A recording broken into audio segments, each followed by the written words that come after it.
Kendi yanına.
Ne yaptın lan?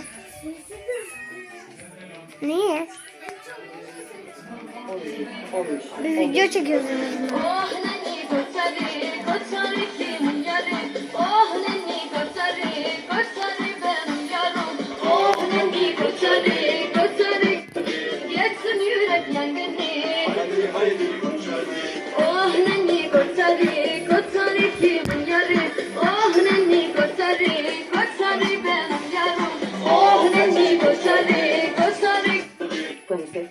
Arkadaşlar, şu kanala abone olun, tamam mı?